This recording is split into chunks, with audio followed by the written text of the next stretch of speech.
मेरा मन बहुत व्याकुल है, बहुत व्यथित है। मैंने अपने जीवन में कभी इतनी नृशंस हत्या होते नहीं देखी। 70 वर्ष के और 40 वर्ष के जूना अखाड़ा के 2 संतों की जिस तरह भीड़ ने हत्या की है और जिस तरह पुलिस मूक दर्शक बनकर खड़ी हुई है, इसने हमारे संपूर्ण अस्तित्व को हिलाकर रख दिया। भारत की धरती संतों की धरती है। इस देश में जो षड्यंत्र चल रहे हैं आदिवासी वनवासियों के बीच में, सनातन धर्म के खिलाफ जो उनके अंदर जहर इंजेक्ट किया जा रहा है, ये भारत भगवा है, भगवा। यहाँ लाल सलाम चल नहीं सकता। जिस तरह आज माँ भारती का हृदय द्रवित हुआ है, हर सज्जन शक्ति व्याकुल हुई है, ये ऐसी विचित्र घटना है जिसने हमारे संपूर्ण अस्तित्व को हिला के रख दिया है। भीड़ इतनी नृशंस नरभक्षी होकर उन असहाय संतों की हत्या करेगी और चुपचाप पुलिस देखेगी, ये कभी सोचा नहीं था। मैं मानती हूं कि कोरोना के इस संकट काल में पूरे पुलिसकर्मी, पूरी हमारे देश के स्वास्थ्य कर्मी शिद्दत के साथ, बहुत ही निष्ठा के साथ सेवा में लगे हैं। पूरे देश में उनके लिए सलाम हो रहा है। लेकिन पालघर में जो हुआ, वहां खाकी ने शर्मिंदा किया है। अगर आपने एक भी रिवाल्वर निकाल के फायर कर दिए होते तो वो नरभक्षियों की भीड़ पर अंकुश कर लिया होता, लेकिन ये नहीं हो पाया। नहीं हो सकता ये देश के अंदर, इसको बर्दाश्त नहीं किया जाएगा। मैं मानती हूं कि महाराष्ट्र की सत्ता और सरकार जिनके हाथ में है, वो भले ही मिलीजुली सरकार है, पर उद्धव जी तो है ना, बाल ठाकरे जी वो व्यक्तित्व रहे जिन्होंने भगवे पे हमेशा गौरव किया, और आज भी शिव सैनिकों को भगवे पे निश्चित रूप से गौरव होगा।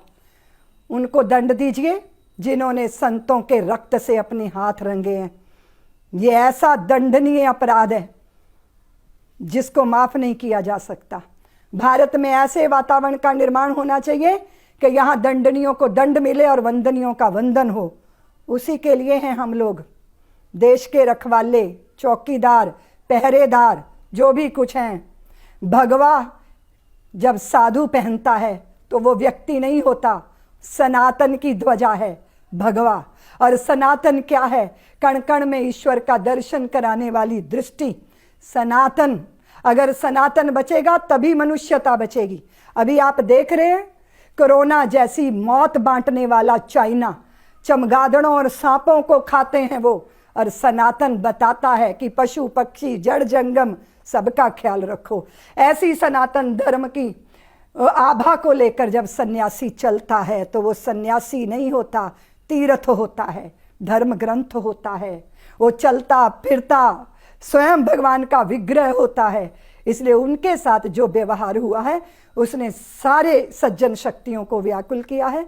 मैं सोचती हूँ जल्दी न्याय मिलेगा, लेकिन उन दंडनियों को तो दंड मिलना चाहिए, पर ऐसी भीड़, नरभक्षी भीड़ बनाने वाली उस विचारधारा को इस देश से समूल उखाड़ कर फेंकिए। ये धर्म की भूमि है, धर्म की ही रहेगी, धर्म ध्वजावाहकों की ही रहेगी। और धर्म का मतलब एकमात्र पूजा पद्धति से अर्थ नहीं है। धर्म का अर्थ है मनुष्य होकर मनुष्य की तरह जीने का सलीका सीखना, और वो सनातनी सिखाता है और उसका प्रचार सन्यासी घर घर जाके करता है। मैं इतना ही निवेदन करती हुई बहुत भारी हृदय से आप सबसे निवेदन करती हूँ, अपनी भावनाओं पर अंकुश रखिए, कोरोना की महामारी से निपटिए, और फिर बाद में पूरे भारत के अंदर ऐसा प्रचार प्रसार कीजिए कि देशद्रोही, ये इस तरह के देशद्रोही इस देश के अंदर पनपने ना पाए। ये पनपते हैं सनातन का विरोध करके, ये पनपते हैं भगवा को गाली देके, ये पनपते हैं भगवा को बदनाम करके। इन्हें बहुत आनंद आता है जब भगवा की हत्या होती है, पर ये नहीं जानते कि भगवा चिरंजीवी है, भगवा अमर है। इस देश में भगवा सूर्य जब उदय होता है, चंद्रमा जब पूर्ण होता है, हवन कुंड की अग्नि जब प्रज्वलित होती है, भगवा ही तो है। छा जाता है भगवा जब, तो वासना विदा हो जाती है, प्रार्थना का आविर्भाव होता है। वही भारत की धरती का स्वरूप है, वही बने रहना चाहिए। मैं सभी संतों से कहती हूँ कि अपने उद्वेलन को, अपने इस क्रोध को, अपनी इस व्याकुलता को एक नई दिशा देनी है। दिशा ये देनी है कि किसी भी वनवासी के हृदय के आंगन में धर्म का प्रकाश से वो वंचित ना रह जाए, उसकी हमें जिम्मेदारी लेनी है, ताकि अंधेरा ना बचे। जहाँ जहाँ धर्म के दिए जलेंगे वहाँ वहाँ से अंधेरा विदा हो जाएगा, और सनातन धर्म की जहाँ जहाँ जय जयकार होगी वहाँ माँ भारती की भी जय जयकार होगी।